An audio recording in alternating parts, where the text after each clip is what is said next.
proper grammar and punctuation. And now if you look at the site, it's really drivel. It's like inane, and nothing is typed out properly, and everybody posts anonymously. And so when you kind of like look at it that way, it went through phases of like when they used it first, they kind of used it in a very structured fashion because that's what they were used to. Like if you came from something awful on something awful, everybody posts proper grammar in English, and so a lot of the original users were used to that, and so they posted that way. And I think over time, as we got new users from other places, it almost kind of diluted that culture and created its own new culture out of it.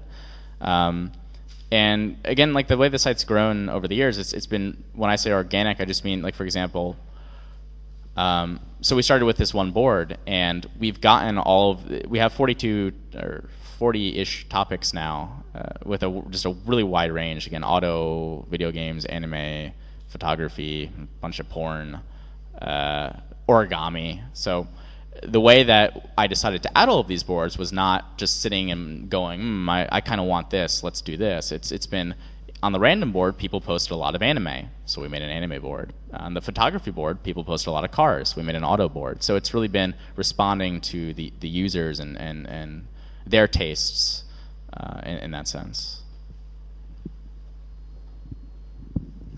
Have the porn boards developed any memes, and have those memes spread outside to other porn areas?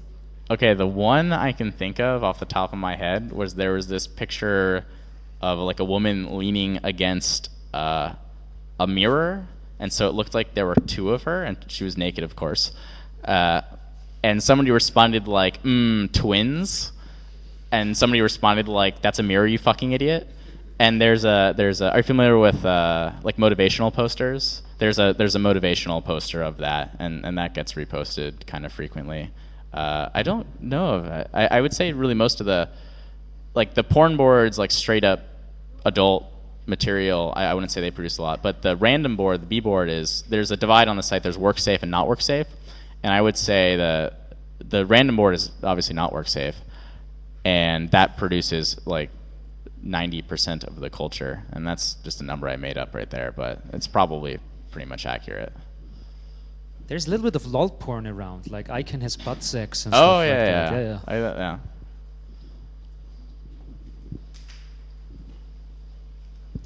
There's also the Rule 34, right? But the question I had was something else. And how do you feel about things that come of a 4chan or /B moving into the real world, like the demonstrations and /B against Scientology, and how the press deals with all of that? Well, as far as the anonymous versus Scientology protests go, it's important to note that that wasn't necessarily B versus the Church of Scientology, because like anonymous culture is as we know it, kind of with Anonymous, the group, was rooted in 4chan. That's why they parade around screaming, "Long cat is long." It's a 4chan meme. And pretty much everything they kind of, their culture is 4chan memes. But there was a point where when that happened, the community kind of split, and it went from Anonymous culture as it existed on 4chan to now having Anonymous, the group, this tangible entity of people who congregate. And now, so, Anonymous on 4chan. And the media often confuses the two. If Anonymous, the group, the protesters do something, they blame it on 4chan, which is actually, believe it or not, they're very offended by that. And then I guess 4chan is also offended by it because the media gets it wrong. I think that for certain things, it would be nice. Like, there are certain things that should stay online, like that aren't meant to really be consumed outside of the internet. And now these days, that line has been blurred, and so I don't really have any say. Like, again, the lolcats, they might have been, and I know everybody says this, like when something becomes really popular, it's not cool any longer. But there was probably a time when I enjoyed Rickroll and lolcats, and that time is long past. After, and I don't know if that's just been my exposure to it and it's been beaten to death to me, or if it's because the media and whatnot. But things on 4chan will end up in real life, and the media will pick up on some things, and there's really not much they can do about it. So moving along exactly on that topic with the time poll, and now sort of like your position as having a face put on this anonymous community, how do you feel about that personally? And how does the community feel about that face on this anonymous thing now? Because that's like really media guerrilla work, what's going on now with the time poll, for example. Yeah, so for those of you who don't know what we're talking about here, Time magazine does this yearly, and we're talking about this, aren't we? Okay. So Time does this list every year of the quote-unquote world's most influential people.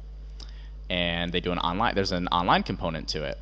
And so this year, the editors placed me on this list, and 4chan got wind of it, obviously. And I knew from the second I found out that I was on it that I had a good chance of probably coming out near the top, because really you don't put the internet guy on the internet poll. And so what happened is all of these people actually coded these programs to vote me up. And not only that, so I had like 16 million votes, and the second person had maybe 2. So I won by a long shot. Not only that, but they were they were able to game, I wouldn't say hack, a lot of people use the term hack. They gamed the poll so that it spelled out Marble Cake, also the game. And Marble Cake is significant because it has to do with the Scientology protests for Anonymous. Marble Cake was an IRC channel that they congregated in, and the game is a meme. And so they just totally destroyed this poll online, and in doing so, kind of tried to bring attention to Anonymous.